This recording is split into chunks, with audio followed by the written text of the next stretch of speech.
Hello बच्चों, कैसे हैं आप लोग। आई होप कि आप लोग अच्छे होंगे और आप सबकी पढ़ाई भी अच्छी चल रही होगी। अभी हम लोग जो टॉपिक पढ़ने वाले हैं उसमें अभी हम लोग पढ़ेंगे क्लास 9th की सिविक्स का 3rd चैप्टर, जिसका नाम है इलेक्टोरल पॉलिटिक्स। ठीक है, तो इलेक्टोरल पॉलिटिक्स जो पूरा चैप्टर है ये अभी हम लोग समझने वाले हैं शॉर्ट में, और एकदम क्लियर तरीके से हम लोग इस चैप्टर को समझेंगे। ठीक है, कहीं से भी कोई डाउट अगर आपको होता है, ठीक है, तो पहले ही मैं उसको सुधारने की या मैं उसको समझाने की कोशिश करूँगा। लेकिन अगर फिर भी आपको कोई डाउट हो जाता है तो वीडियो कंप्लीट होने के बाद आप मुझे कमेंट में बता सकते हैं। ठीक है, या मुझे इंस्टाग्राम पर भी आप मैसेज करके पूछ सकते हैं।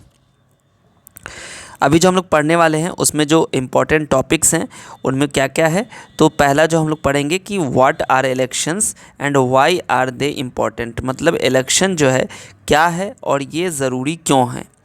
दूसरा हम लोग पढ़ेंगे इलेक्शन इन इंडिया, यानी कि भारत में जो इलेक्शन होता है उसके बारे में। उसी के अंदर हम लोग पढ़ेंगे असेंबली इलेक्शन हरियाणा, यानी कि हरियाणा के अंदर जो असेंबली इलेक्शन हुआ है उसके बारे में।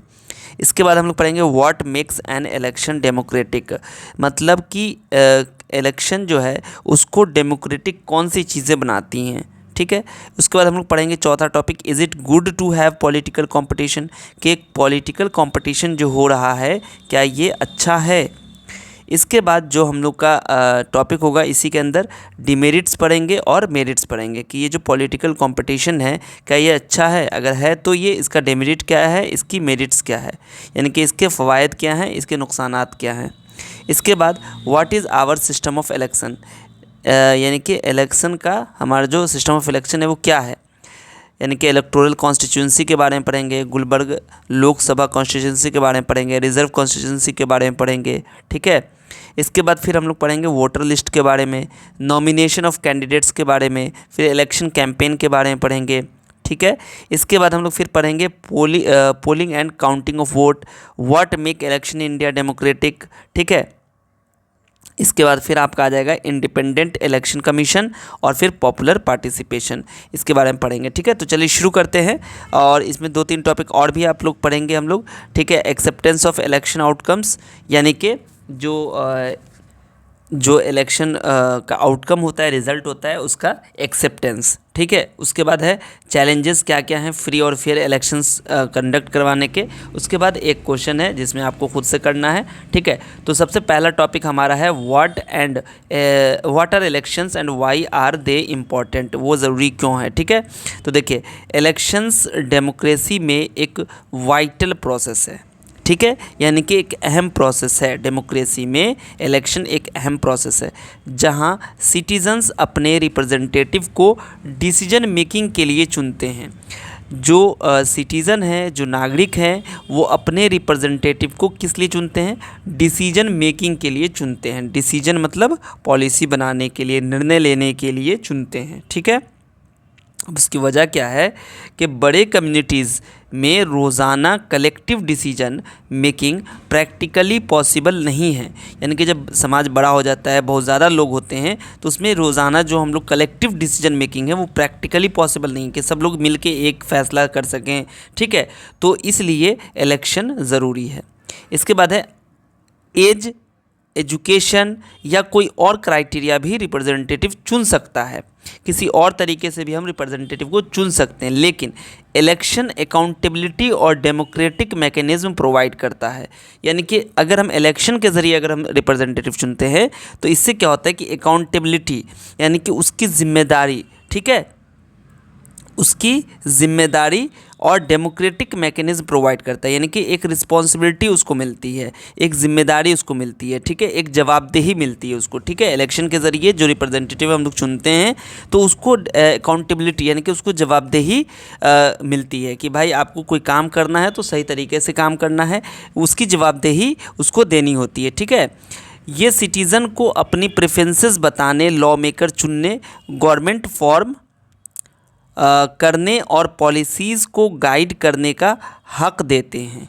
ठीक है ना, यानी कि इलेक्शन की वजह से सिटीज़न को अपनी चॉइस बताने की, आपकी चॉइस क्या है, लॉ मेकर चुनने, यानी कि जो कानून बनाने, ये लोग तो फिर रिप्रेजेंटेटिव्स जो होते हैं वो जाके पार्लियामेंट में कानून बनाते हैं, तो इसका मतलब कि सिटीज़न को लॉ मेकर चुनने, गवर्नमेंट फॉर्म करने, यानी कि गवर्नमेंट सरकार बनाने और पॉलिसीज़ को गाइड करने का हक देते हैं कि पॉलिसीज़ किस तरीके की बन रही है या पॉलिसीज़ का जो है वो इम्प्लीमेंटेशन हो रहा है कि नहीं हो रहा है, ये इलेक्शन सिटीज़न को इस चीज़ का हक देती है। ठीक है। इलेक्शन पेरियोडिक इवैल्यूएशन और पॉसिबिलिटी ऑफ चेंज देते हैं। इसका मतलब हुआ कि टाइम टू टाइम इलेक्शन अगर होता है तो इससे पेरियोडिक एवेल्यूएशन, यानी कि टाइम टू टाइम चेक करना कि कामकाज कैसा हो रहा है। ठीक है। पॉसिबिलिटी ऑफ चेंज, अगर कामकाज सही नहीं हो रहा है तो उसको हटा देना, जिसकी वजह से ये रिप्रेजेंटेटिव डेमोक्रेसीज़ का फंडामेंटल पहलू है और इसी वजह से इलेक्शन जो है ना वो रिप्रेजेंटेटिव डेमोक्रेसी का एक अहम हिस्सा है। ठीक है। ये जो यहाँ पर पेरियोडिक एवोल्यूशन हो रहा है कि भाई काम हमारा जो भी हो रहा है समाज में, देश में, है ना, राज्य में, वो सही हो रहा है कि नहीं हो रहा है, पेरियोडिक एवोल्यूशन कर सकते हैं। ठीक है, इलेक्शन की वजह से। ठीक है। पॉसिबिलिटी ऑफ चेंज, है ना, अगर मान लो कि नहीं हुआ, अगर कामकाज नहीं सही हुआ तो हम लोग उसको आने वाले इलेक्शन में उसको हटा सकते हैं। ठीक है ना। तो इलेक्शन इसी वजह से रिप्रेजेंटेटिव डेमोक्रेसी का एक फंडामेंटल पहलू है। ठीक है। चलिए, इसके बाद है इलेक्शन इन इंडिया, भारत में इलेक्शन। तो यहाँ पर एक लिया हुआ आपको पढ़ना है, असेंबली इलेक्शन इन हरियाणा 1987 में हुआ था। चौधरी देवीलाल की पार्टी, क्या नाम था, लोक दल, ने 1987 हरियाणा स्टेट असेंबली इलेक्शन में कांग्रेस पार्टी को डिफीट किया, इनके हराया और एक कोलिशन गवर्नमेंट बनाई। ठीक है। एक गठबंधन की सरकार बनाई। किसने? चौधरी देवीलाल की पार्टी लोकदल ने। ठीक है ना। लोन वेवर का वादा करके लोकदल ने 90 सीट में 60 सीट जीत कर मेजॉरिटी हासिल की। यानी कि इन लोगों ने वादा किया था कि भाई लोन जो भी है उसका हम माफ़ कर देंगे। ठीक है। तो इसकी वजह से उनको 90 में से 60 सीट मिल गई थी। 60 सीट पर उन लोगों ने जीत हासिल की थी, जो कि मेजॉरिटी होती है ना। 60 में 90 में से 45 अगर आ गई, 50 अगर आ गई तो वो सरकार बनाती है, लेकिन इसको 60 आ गई थी, इनके मेजॉरिटी हो गया, ये पार्टी मेजॉरिटी में आ गई। चीफ मिनिस्टर ने रिज़ाइन किया, जो पहले चीफ मिनिस्टर थे उन लोगों ने रिज़ाइन किया, और देवीलाल नए चीफ मिनिस्टर बने। ठीक है ना। इसके बाद उनकी गवर्नमेंट ने तेज़ी से फार्मर और स्मॉल बिजनेसमैन के लोन वेव कर दिए, यानी कि बहुत तेज़ी से क्या किया, फार्मर्स के और छोटे जो बिजनेसमैन थे उनके लोन माफ़ कर दिए। ठीक है ना। लोकदल ने 4 साल तक हुकूमत की, लेकिन 1991 इलेक्शन में कांग्रेस पार्टी ने फिर से जीतकर हुकूमत बदल दी। ठीक है ना। लोकदल की सरकार थी, लेकिन फिर 4 साल के बाद फिर 1991 में इलेक्शन हुआ और वहाँ पर कांग्रेस पार्टी ने जीत दर्ज की। व्हाट मेक इलेक्शन डेमोक्रेटिक, आखिर कौन सी ऐसी चीज़ है जिससे इलेक्शन डेमोक्रेटिक बनता है? तो इलेक्शन को डेमोक्रेटिक बनाने के रीज़न ये हैं, क्या क्या हैं? तो यूनिवर्सल एडल्ट फ्रेंचाइज, यानी कि हर एक 18 साल के जो आदमी होते हैं, 18 साल से ऊपर जो होते हैं, 18+ जो होते हैं सिटीज़न, उनको वोट देने का हक मिलता है। ठीक है ना। यूनिवर्सल एडल्ट फ्रेंचाइज का मतलब हुआ कि हर 18+ 18 साल या उससे ऊपर की आयु के जो लोग होते हैं, उम्र के जो लोग होते हैं, उनको वोट देने का हक। और उनका जो वोट है ना वो क्या है, इक्वल वैल्यू का है। यानी कि ऐसा नहीं है कि अगर कोई गरीब आदमी है तो उसका एक वोट नहीं माना जाएगा, वो 10 वोट अगर देंगे, 10 लोग देंगे तब जाके एक वोट होगा, ऐसा नहीं है। हर एक 18+ जो होगा उसका बराबर वोट है और वोट की वैल्यू भी बराबर है। मल्टीपल पार्टीज़ एंड कैंडिडेट्स, लोगों को मुख्तलिफ पार्टी यहाँ पर मिलती है, कैंडिडेट्स वहाँ पर से आप उसको चुन सकते हैं कि हमको भाई इस पार्टी को के लोगों को नहीं वोट करना है, इस पार्टी में भी हमको इसको नहीं, इसको चुनना है। ठीक है ना। तो इस तरीके से फ्रीडम है लोगों के पास। रेगुलर इलेक्शंस होते हैं, फिक्स इंटरवल, जैसे कि हर 5 साल पर इलेक्शन का होना, ये एक तीसरा रीज़न है। पीपुल्स चॉइस, मेजॉरिटी की पसंद का कैंडिडेट जीते। अब वही होता है कि जैसे एक आदमी खड़ा हुआ और उसको मान लो कि 10,000 टोटल वहाँ पे लोग हैं, अब मान लो कि 7,000 वोट उसको मिल गए। ठीक है, या 7,000 नहीं 5,000 मिले, लेकिन बाकी को जो है वो 2,000 मिल रहा है, 1,000 मिल रहा है, तो जिसको ज़्यादा लोग पसंद करेंगे उनको ज़्यादा वोट मिलेगा और वही रिप्रेजेंटेटिव वहाँ से चुना जाएगा। इसके बाद है फ्री एंड फेयर इन्वायरमेंट, यानी कि इलेक्शन को बायस या मैनिपुलेशन के बगैर कंडक्ट किया जाना। यहाँ पे जो भारत में इलेक्शन होता है वो फ्री एंड फेयर इन्वायरमेंट में इलेक्शन होता है, यानी कि कोई भी इसमें बायस या मैनिपुलेशन के बगैर इलेक्शन कंडक्ट होता है, कोई पक्षपात नहीं किया जाता है यहाँ पर। ठीक है, चलिए, तो इसकी वजह से जो है इलेक्शन हमारा जो है क्या है, डेमोक्रेटिक बन जाता है। ठीक है, इसके बाद is it good to have political competition, क्या ये सही है कि पॉलिटिकल कंपटीशन होता है। देखते हो आप, पॉलिटिकल कंपटीशन जब इलेक्शन आता है तो ये कंपटीशन होने लगता है एक दूसरे में, क्या ये सही है या गलत है। तो देखो इसके नुकसानात क्या हैं, डिमेरिट्स क्या है। डिसयूनिटी और पार्टी पॉलिटिक्स को बढ़ावा मिलता है। ठीक है, डिसयूनिटी यानी कि अब देखो इससे क्या होता है कि कंपटीशन की वजह से डिसयूनिटी हो जाती है, एकताई थोड़ी सी कम हो जाती है। पार्टी पॉलिटिक्स को बढ़ावा मिलता है। पार्टीज़ एक दूसरे पर डर्टी ट्रिक्स इस्तेमाल करने का इल्ज़ाम लगाती है। अब ये कह देता है कि फ़ला पार्टी ऐसा कर रही है, वो कहती है कि नहीं ये ऐसा कर रही है, तो एक दूसरे पर इल्ज़ाम लगाते हैं। लॉन्ग टर्म पॉलिसीज़ नहीं बन पाती है। ठीक है ना, लॉन्ग टर्म पॉलिसी जी कि 50 साल के लिए 60 साल के लिए पॉलिसीज़ नहीं बन पाती है। गुड पीपुल पॉलिटिक्स में एंटर नहीं करते हैं, और इसी की वजह से जो अच्छे लोग होते हैं वो आमतौर से इलेक्शन में एंटर नहीं करते हैं, पॉलिटिक्स में एंटर नहीं करते हैं। ठीक है, तो ये एक नुकसान है। अब इसका जो फ़ायदा है वो क्या है कि इलेक्शन रूलिंग पार्टी को परफॉर्म करने पर मजबूर कर देती है।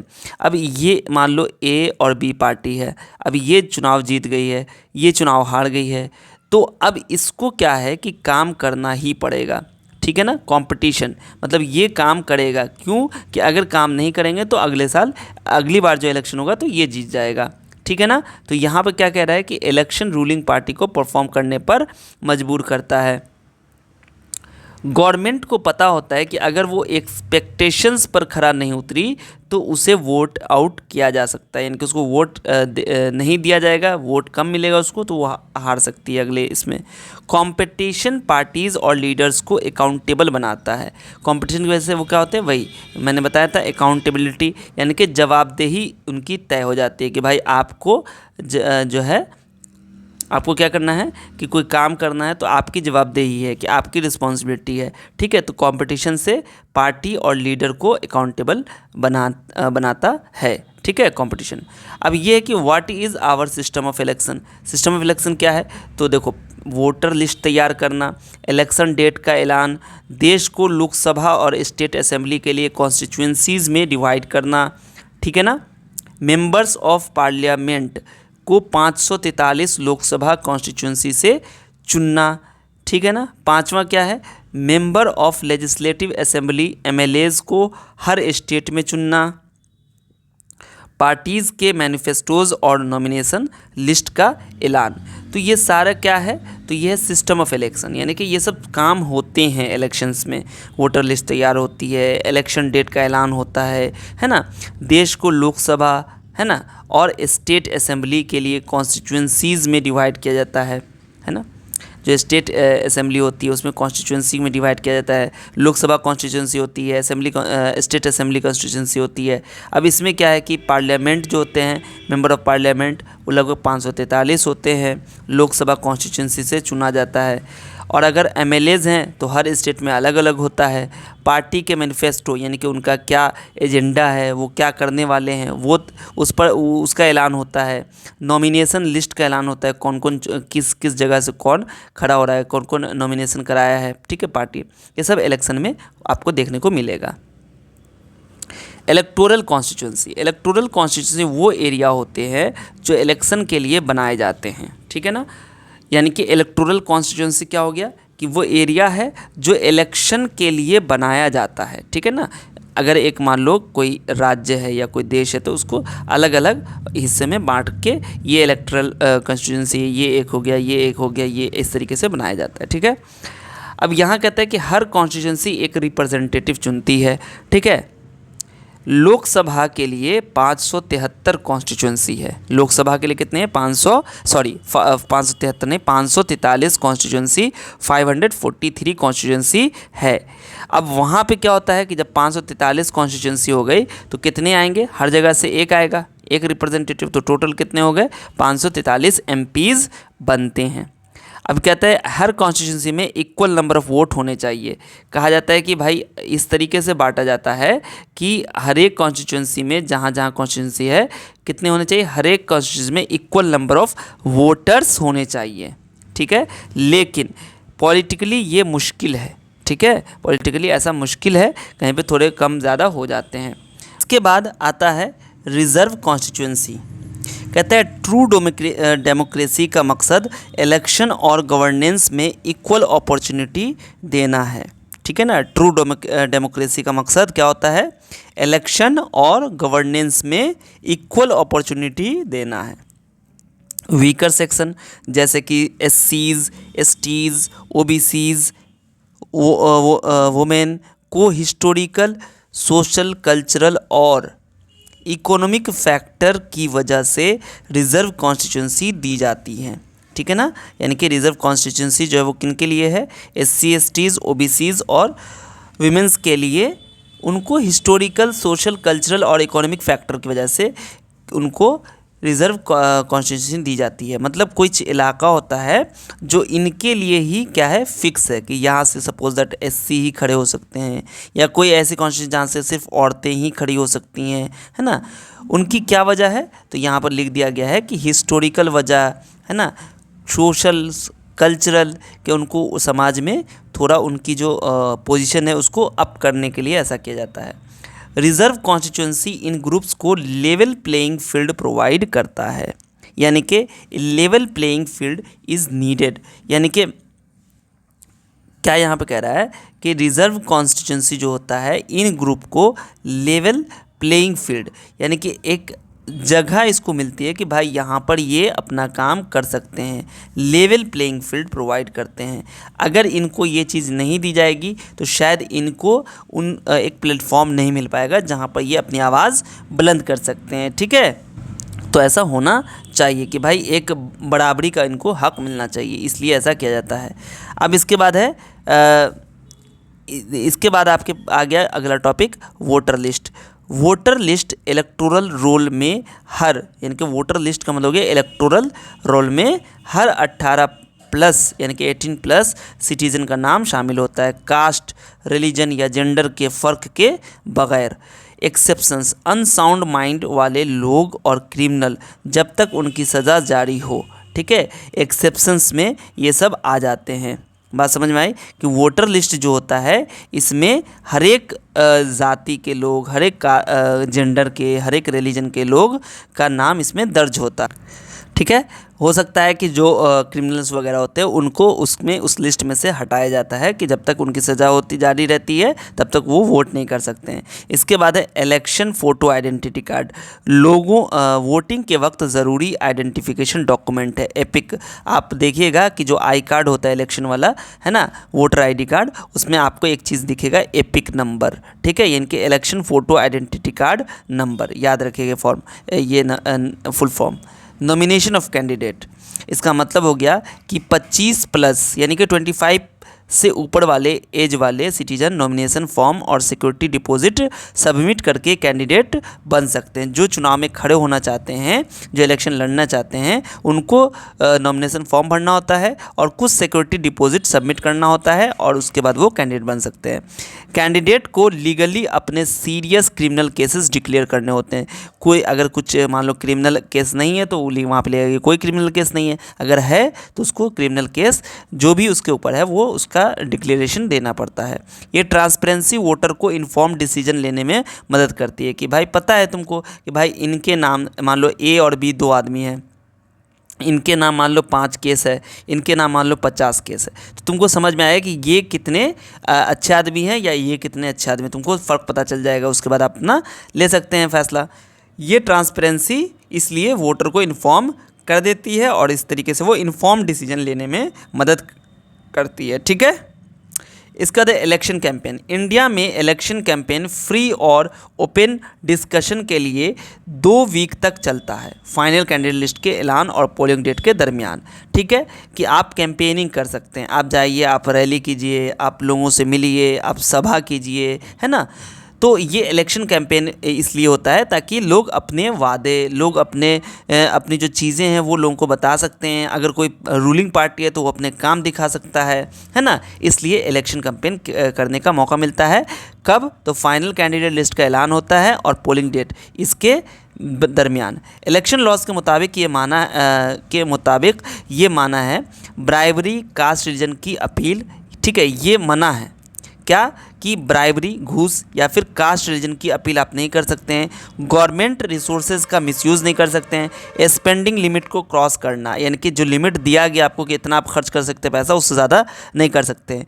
मॉडल कोड ऑफ कंडक्ट के तहत प्लेसेस ऑफ वर्शिप या गवर्नमेंट व्हीकल का इस्तेमाल नहीं कर सकते हैं। मिनिस्टर को इलेक्शन अनाउंसमेंट के बाद न्यू पॉलिसीज या प्रोमिस नहीं बनाना होती है। ठीक है, इलेक्शन जब अनाउंस हो गया तो अब वहाँ उसके बाद आप कोई नई पॉलिसी या प्रोमिस नहीं कर सकते हैं। ठीक है, ये जो है आपको यहाँ पर लिख रहा है कि मॉडल कोड ऑफ कंडक्ट के तहत आपको ये सब चीज़ें जो है करनी होती है कि भाई कोई प्लेसेस ऑफ वर्शिप है या गवर्नमेंट व्हीकल है उसका इस्तेमाल नहीं कर सकते हैं। मिनिस्टर को इलेक्शन अनाउंसमेंट के बाद कोई नई पॉलिसी या प्रोमिस नहीं बनानी होती है। ठीक है, तो जैसे ये चीज़ होती है यहाँ पे मैंने बता दिया इलेक्शन कैंपेन के बारे में कि इलेक्शन लॉ के मुताबिक ये मना है, क्या क्या चीज़ मना है, और जो कोड ऑफ कंडक्ट है उसमें क्या क्या लागू हो जाता है जब इलेक्शन आता है। तो पोलिंग और counting of vote. Polling day पर वोटर्स अपने वोट ईवीएम में डालते हैं। ठीक है, ईवीएम में इलेक्ट्रॉनिक वोटिंग मशीन, ये ईवीएम का फुल फॉर्म है। ईवीएम पर कैंडिडेट का नाम होता है, पार्टी का सिंबल होता है और बटन दिखाई देते हैं। वोटर अपनी पसंद के कैंडिडेट का बटन दबाते हैं। जो भी आपको कैंडिडेट पसंद है उसके सामने वाला बटन दबा दीजिए। वोटिंग के बाद सब ईवीएम्स को सील किया जाता है और सिक्योर जगह रखा जाता है। काउंटिंग डे पर ईवीएम्स खोलकर वोट गिने जाते हैं। हाईएस्ट वोट हासिल करने वाले कैंडिडेट डिक्लेयर विनर होता है, यानी कि जिसको ज़्यादा वोट हासिल होगा वो विनर डिक्लेयर हो जाएगा। What makes election in India democratic. ठीक है, यूनिवर्सल एडल्ट फ्रेंचाइज जो मैंने बता दिया कि हर 18+ सिटीजन को वोट का हक। मल्टी पार्टी सिस्टम होता है कि कई पार्टी और आइडियोलॉजी का मौजूद होना। रेगुलर इलेक्शन होता है हर 5 साल के बाद इलेक्शन।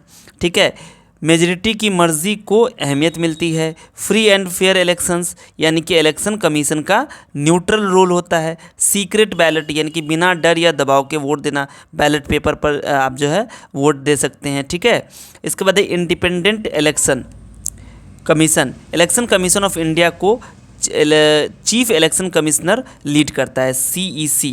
ठीक है, चीफ इलेक्शन कमिश्नर, ठीक है, ये लीड करते हैं इलेक्शन कमीशन ऑफ इंडिया को, ECI को, जिसे प्रेसिडेंट ऑफ इंडिया अपॉइंट करता है। आपकी जानकारी के लिए बता दूं कि अभी आज जो डेट है वो है 20 फरवरी। ठीक है, और 20 फरवरी 2025 को मैं ये वीडियो बना रहा हूँ। ठीक है, तो आज जो अभी CEC है, यानी कि जो चीफ इलेक्शन कमिश्नर हैं वो हैं ज्ञानेश कुमार। ठीक है, ज्ञानेश कुमार, अभी कल ही उन्होंने इसकी जिम्मेदारी ली है, ज्ञानेश कुमार। ठीक है, याद रखिएगा। अब इसके पावर क्या क्या हैं, तो इलेक्शन कमीशन का पावर ये है कि तमाम प्रोसेस को मैनेज करना, कोड ऑफ कंडक्ट इन्फोर्स करना, सही से लागू करवाना, गवर्नमेंट को गाइडलाइन देना ताकि वो इलेक्शन में पावर मिसयूज न कर सके। अगर कहीं पे कुछ पावर मिसयूज कर रहा है तो जो इलेक्शन कमीशन है वो उसकी जो है उसको संज्ञान में लेता है। गवर्नमेंट ऑफिसर्स को इलेक्शन ड्यूटी के वक्त कंट्रोल करना। गवर्नमेंट ऑफिसर्स जो भी होंगे वो सब के सब कौन कंडक्ट करेगा, उसको ऑर्डर कौन देगा, वो कंट्रोल कौन करेगा, तो इलेक्शन कमीशन ऑफ इंडिया करता है। ठीक है, इलेक्शन कमीशन जो है वो करता है। पॉपुलर पार्टिसिपेशन, इंडिया में इलेक्शन में पब्लिक पार्टिसिपेशन बहुत हाई है। वोटर टर्नआउट को डेमोक्रेसी की स्ट्रेंथ समझा जाता है, यानी कि जितना वोटर हिस्सा लेगा समझो उतना ज़्यादा डेमोक्रेसी मजबूत है। ठीक है, अच्छा, इसके बाद है एक्सेप्टेंस ऑफ इलेक्शन आउटकम। ये क्या है कि ईवीएम्स की सीलिंग और काउंटिंग में ट्रांसपेरेंसी होती है। Ruling party of an election lose करती है। जो रूलिंग पार्टी होती है वो आमतौर से देखा जाएगा कि इलेक्शन लूज़ करती है, जैसे 1987 1991 हरियाणा इलेक्शन आपने देखा है। डिफीटेड पार्टीज जनरली रिजल्ट को पीपुल वर्डिक्ट्स मान लेती है। डिफीटेड पार्टी जो हार जाती है वो आमतौर से जनता का जो है ये वर्डिक्ट मानती है कि नहीं भाई, हमें जनता ने अस्वीकार किया है और जिस पार्टी को ज़्यादा वोट मिला है उसको जनता ने स्वीकारा है। ठीक है। Challenge to free and fair election. Money power, अमीर कैंडिडेट को ज़्यादा एडवांटेज होता है। ठीक है। क्रिमिनल कनेक्शंस, कुछ कैंडिडेट क्रिमिनल रिकॉर्ड के बावजूद जीत जाते हैं। ठीक है ना। फैमिली कनेक्शंस, ख़ानदानी रिश्तों की वजह से टिकट मिलना। लिमिटेड चॉइस, ये सब चैलेंजेस हैं। मेजर पार्टी का सिमिलर होना। ठीक है। यानी कि अब आपके पास लिमिटेड चॉइस है। भाई ये भी भ्रष्टाचार में लुप्त है, ये भी लुप्त है। तो अब आपको देखना पड़ता है क्या कौन कम है, यानी कि एक ही जैसी पार्टी आपको ज़्यादा मिलती है। सबकी आइडियोलॉजी में थोड़ा बहुत फ़र्क मिलता है लेकिन लगभग वो सेम होते हैं, इसलिए यहाँ पर लिखा गया लिमिटेड चॉइस है। Disadvantage for small party, limited resource की वजह से उन्हें नुकसान होता है। ठीक है। अब यहाँ पर कुछ क्वेश्चन है कि कॉन्स्टिट्यूंसी का क्या मतलब है। ठीक है। 4 ऑप्शन दिए गए हैं और यहाँ पर दूसरा कैंडिडेट बनने के लिए क्या रिक्वायरमेंट है। ठीक है। और इस तरीके से मैंने आपको जो पूरा चैप्टर था मैंने आपको समझा दिया है। आप इसको फिर से अगर देखना है तो आप एक बार फिर से रिवाइंड करके देखिए और पूरा चैप्टर का जो ये समरी हो गया एक तरीके से, आप इसको याद कर लें, नोट कर लें। ठीक है। और अगर आपको वीडियो अच्छी लगी है तो आप इसे लाइक कर दीजिएगा। ठीक है। अपने दोस्तों के साथ इसे शेयर कर दीजिएगा और चैनल को सब्सक्राइब नहीं किया है तो चैनल को भी सब्सक्राइब कर लीजिएगा। ठीक है ना। अगर आपको इसकी पीडीएफ लेनी है तो आप हमारे चैनल को ज्वाइन कर लीजिए और आप हमारे प्रीमियम स्टूडेंट बन जाइए, जिसकी वजह से आपको ये इसकी जो पीडीएफ है वो आपको मिल जाएगी। ठीक है। चलिए मिलता हूँ फिर आपसे अगली वीडियो में, तब तक आप सब अपना ध्यान रखिए। वीडियो देखने के लिए आपसे बच्चों का बहुत बहुत शुक्रिया।